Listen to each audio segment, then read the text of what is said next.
এখন champions trophy 2025 final match Bharat এবং নিউজিল্যান্ডের মধ্যে হতে চলেছে। কিন্তু কে কাকে বেশি ভারী রাখছে, কারণ কিছু পরিসংখ্যান সামনে এসেছে যা ভয়ঙ্কর, যা ভারতীয় দলের উপর চাপ বাড়াচ্ছে। আসলে নিউজিল্যান্ড আন্তর্জাতিক ক্রিকেটে ইভেন্টগুলিতে কোথাও না কোথাও ভারতীয় দলের উপর ভারী। রোহিত শর্মা হলো ভারতীয় দলের একমাত্র অধিনায়ক যিনি আন্তর্জাতিক ইভেন্টে নিউজিল্যান্ডের বিরুদ্ধে জিততে পেরেছেন। অন্যরা যেমন ধোনি এবং কোহলি তা করতে পারেনি। কিন্তু নকআউট বা ফাইনালের কথা বললে এখানে কিছু পরিসংখ্যান রয়েছে যা আমি আপনাদের জন্য নিয়ে এসেছি, যা ভয়ঙ্কর এবং দুশ্চিন্তার। একে একে আমি ভারত এবং নিউজিল্যান্ডের পরিসংখ্যান বলবো কে কাকে বেশি ভারী করেছে। চ্যাম্পিয়ন্স ট্রফির ফাইনালে নিউজিল্যান্ডের কতবার পৌঁছেছে?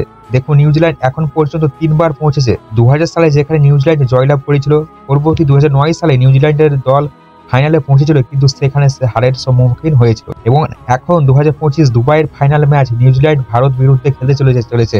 আর সবচেয়ে ভালো কথা হলো ভারতীয় দল এখানে সুবিধা পাবে, কারণ দুবাইয়ে ভারত ধারাবাহিকভাবে ম্যাচ জিতে। এখন যদি ভারতীয় দলের কথায় আসি, চ্যাম্পিয়ন্স ট্রফির ফাইনালে ভারত নিউজিল্যান্ডের থেকে বেশিবার পৌঁছেছে।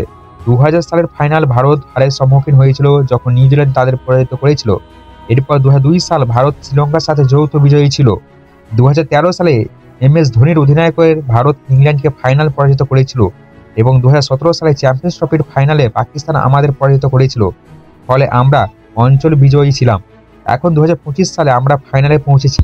তাছাড়া ICC ফাইনালের ইতিহাসের দিকে তাকালে যখন নিউজিল্যান্ড এবং ভারত মুখোমুখি হয়েছে তখন কি ঘটেছে? 2000 সালে চ্যাম্পিয়ন্স ট্রফির ফাইনালে ভারত নিউজিল্যান্ডের বিরুদ্ধে যখন মুখোমুখি হয়েছিল, নিউজিল্যান্ড সেই ম্যাচে জিতেছিল। অর্থাৎ 25 বছর আগে নিউজিল্যান্ড চ্যাম্পিয়ন্স ট্রফিতে ভারতের বিরুদ্ধে জয়লাভ করেছিল।